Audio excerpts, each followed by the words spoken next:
Hey everyone, my name is Carlos, CEO here at Datagram. And yesterday, of course, looking through Twitter, I found this post, and I'm just gonna share my entire screen here. I found this post from Darshil. He's a data engineer, and he does an analysis on Uber data based on the New York City um, data. And he claims he has more than 300,000 views, which I was like, wow, amazing, the content that he creates and that he can get so many views about it. And I started looking at the content and went on to watch his video in here, which is great.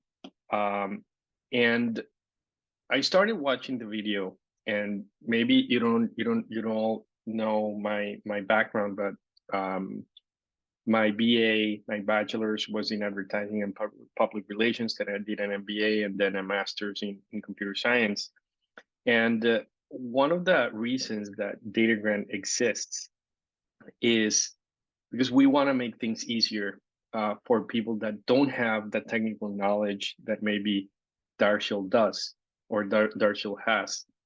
And for me, uh, when I started my training in computer science, I've been always a little bit overwhelmed and kind of in awe on how complex it is to make systems like the ones he explains in the video. So I'm just going to show a quick intro of his video so that you can get a grasp on what I'm talking about.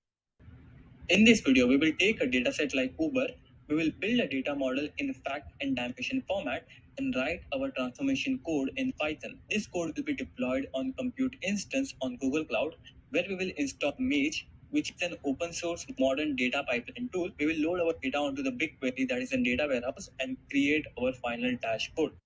Okay, so as you can see, is a bit overwhelming, all of the things that he has to do and use to be able to do a project like this. So this kind of like ignited a light bulb and told me, hey, why don't we show people what can we do in Datagram without having to do all the things that he explains? Like, what if there's just an easier way of doing things?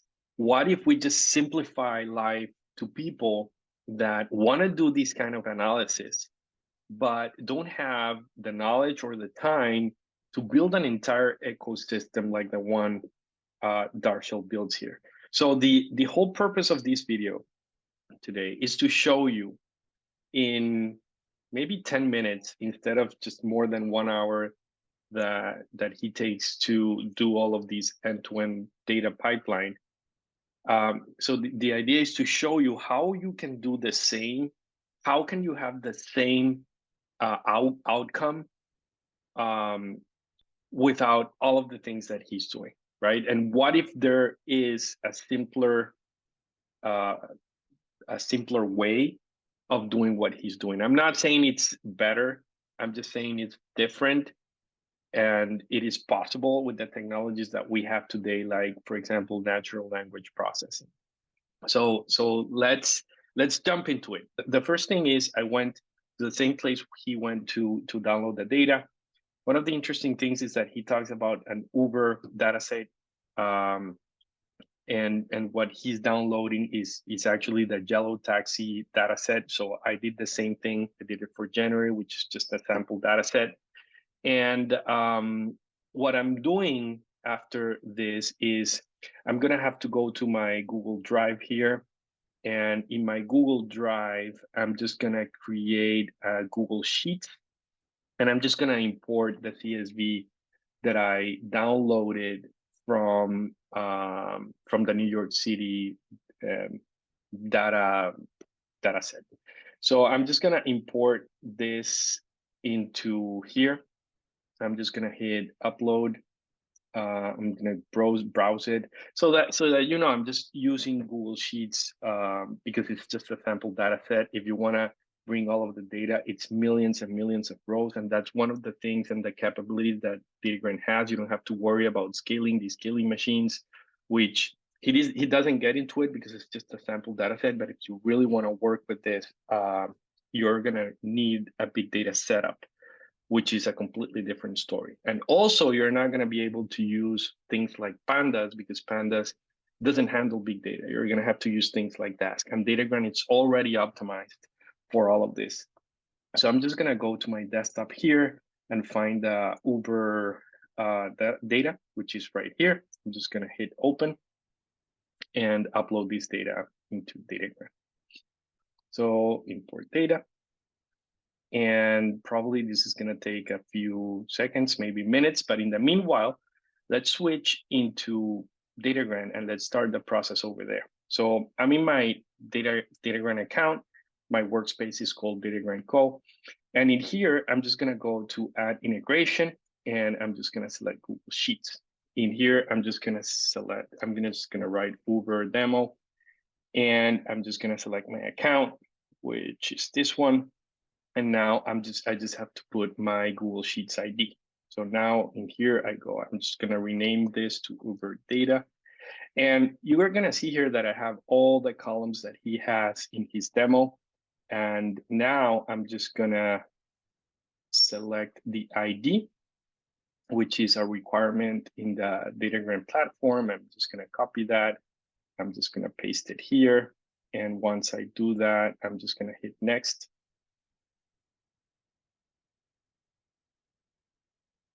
And we're just gonna wait a few seconds here so that these finish processing, and then we can continue with the whole example. So one of the things that that he does in his video is once he has all the data, he starts doing a lot of joins, and actually he starts creating dimensions of his data so that then you can join between tables, etc. You don't need to do any of that in Datagram. You just need to connect your data, upload it, and with natural language, the system is going to understand your columns, etc. So I would say that data organization is useful in some cases. But again, nowadays with the technology, and not only that, if you are non-technical, you really don't need to do that, because the system is going to understand all of the columns and the parameters and the types that you have. So there's really no need for it. So I'm just going to select here the sheet that I need. I'm just going to add stream, and I'm just going to hit next. I just need this once. I don't need to extract it like every single day. So I'm just going to click finish.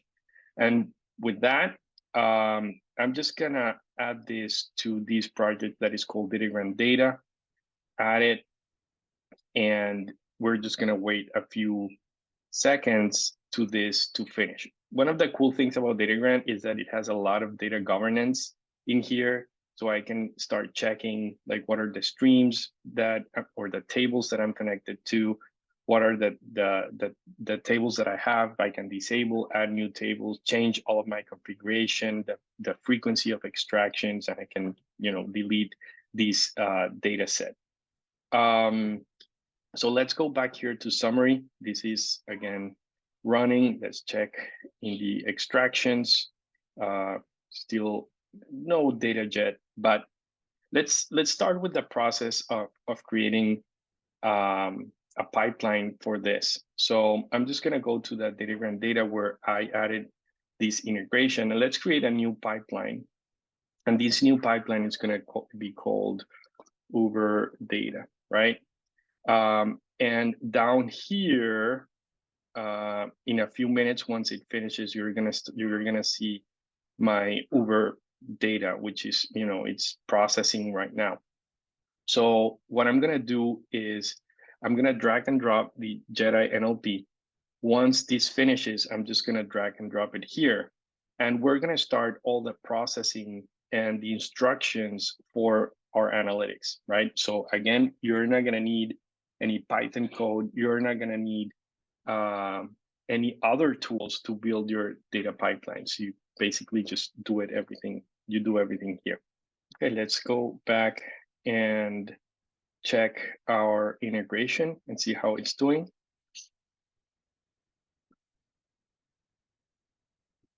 Okay, so the integration took about 3 minutes, maybe 4 minutes to process all of the data. As you can see, we have almost 40,000 rows loaded here. If you want more power in terms of uploading all of these big data, Datagram has multiple options for your integrations. I'm not going to go into that, but that's a possibility. So we're going to go back here to the pipeline. And as I mentioned, I'm just going to drag and drop my integration with my UberData. I'm just going to connect it to Jedi. I'm just going to hit here Command E, and it's going to open Jedi.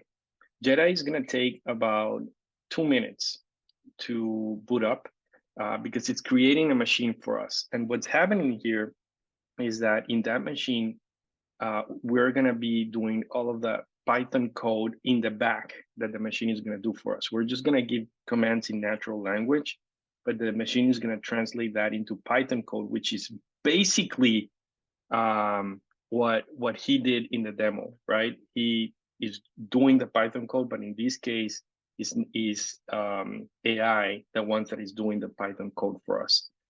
So I'm just going to show you that in a few seconds. But let's wait for it to boot up and we'll go from there.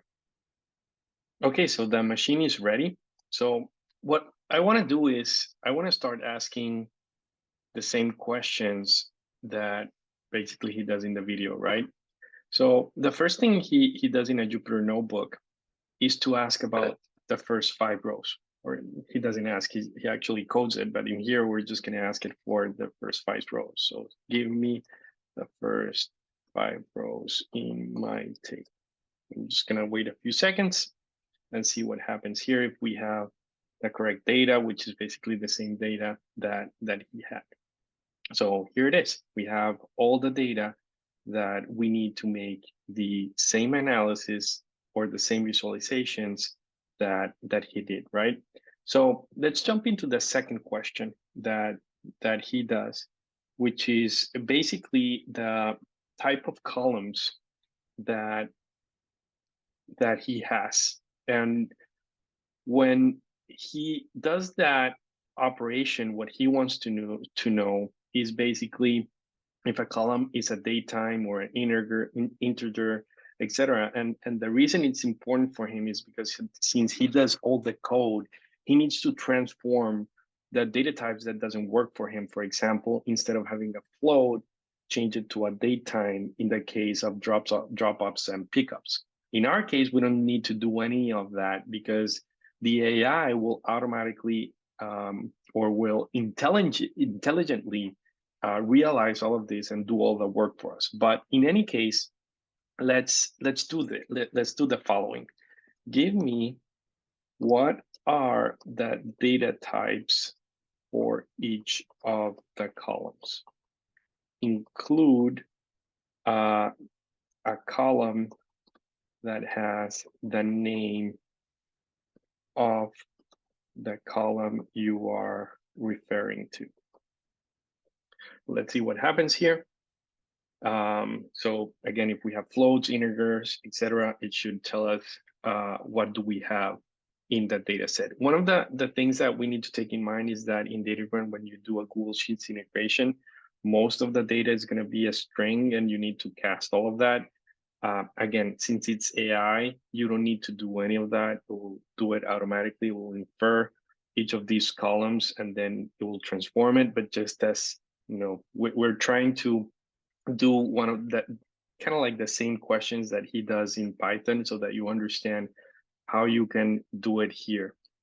So one of the cool things about Datagram and Jedi is that it relearns automatically. So even though we get an error, it's auto relearning and at the end it generates the correct code. So now as you can see, we have basically objects in here, and objects can be multiple things.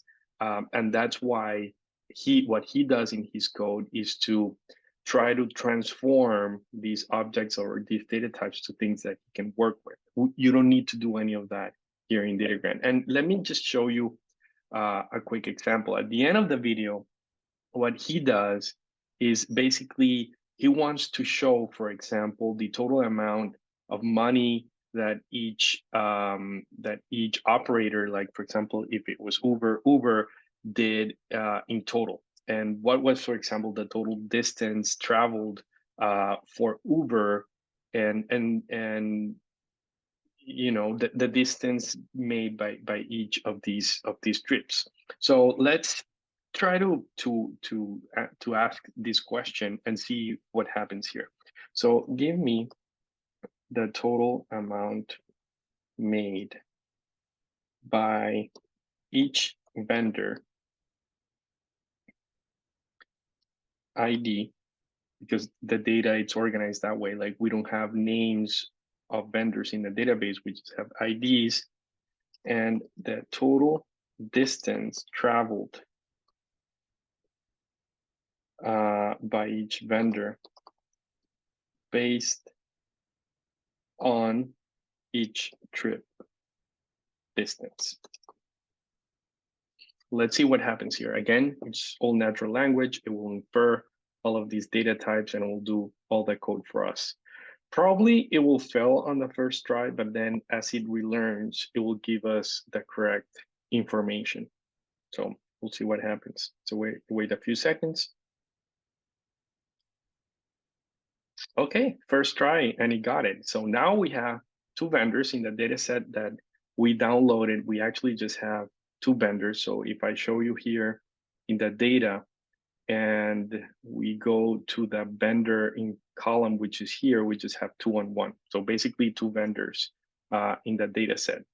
And what it's doing then is giving us a column of the vendor and the total amount sold per each vendor. So if it's basically $265,000 for vendor one and $856,000 for vendor two. And this is the distance traveled between each one of those.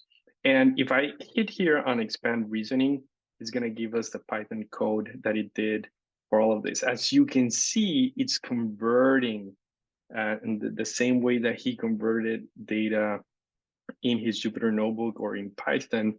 The system in here, the AI, it's converting to floats, for example, to be able to work with this data. And then it's grouping by the vendor ID, and then it's summing all of the data of each of the columns to give us the information.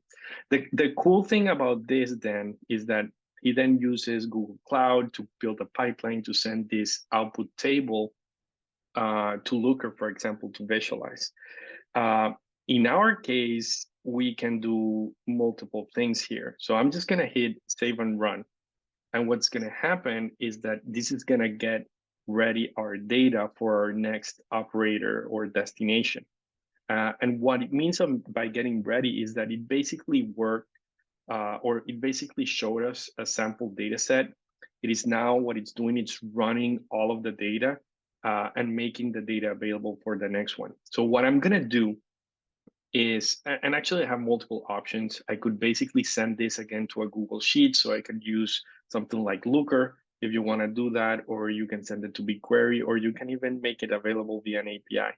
What I'm going to do is I'm just going to drag and drop our SQL operator here, and I'm just going to make this data available in our charts section, so I can just visualize the data in a bar chart, for example. So I can just have like total distance traveled and total amount sold for vendor one and two. And that way, again, you have an end-to-end pipeline without all the complexities that he talked about in his video. Again, you have all the flexibility. You can visualize in Datagram or whatever you want, but the point is that you can build the same data systems without just a command in plain English. And that's the whole point about it. The operator is going to take about 2 to 3 minutes to run, and once we have that available, I can show you the next steps. Okay, so the operator was successful. Excuse me. Now, I just drag and drop, as I mentioned, this SQL operator, and I'm just going to connect it here. I'm just going to tap on edit. And in here, I'm just going to eliminate this limit, right? I'm just going to hit run query so that it gives me absolutely all the data. And now that I have all the data, I'm just going to tap here on make available in charts. Okay. And with that, I'm just going to hit save and run. I'm just going to wait for this to run. This is going to take much less than the other operator. So let's wait for it to finish in a couple seconds. And we're going to head to our chart section. We're going to be able to build our chart and actually add it to our board or our dashboard the same way as he did in his video where he has this nice Looker dashboard. Now, Datagram is not meant to replace a Looker or a Tableau or anything like that. It's just for pre-visualization. So again, if you want, you can send the data to there. But just for this practical example, I just want to show you how to do it. So let's finish. Let's head to charts. Let's create a new chart here. And what we're going to do is I'm just going to select my operator. As you can see, it's called, I should have changed the name so that we know what we're talking about here, but I would assume is this SQL here at the bottom. So you can, and I'm just going to drag and drop that integration from here. And I'm just going to eliminate the limit, although in this case it doesn't matter. So I just did a count. But okay, so it was the correct operator. So we have the data now here. And now, as you can see, I have different options for charts. So if I want, for example, a bar chart, and I can just select my X and Y axis here. So for example, I can select in my X axis or actually in my X axis, the vendor ID, and I can select in my Y axis, for example, that the total amount. So let's see how that looks like. Okay, so I had vendor ID and total amount sold for each of those vendors. And now what I can do with this chart is that I can just save it and visualize it in my dashboard. I'm just not going to do that to make it fast, but basically you can just create dashboards like this where you have all of your data. You can move these dashboards around. You can organize all of your data however you want. So that was basically all, right? So instead of 1 hour, etc., building all of these complex pipelines with Google Cloud, setting everything up, Git, etc., you can do that in one system, and you can do it with natural language. Now, this is not for data engineers. This is mostly for product managers, business people, etc., marketing, sales, operations that want to easily build these data pipelines without the complexity and without having to be technical or having to ask help from technical people. So we just want to empower. We want you to have the freedom to create. So hopefully this has been helpful, and let me know if you have any questions.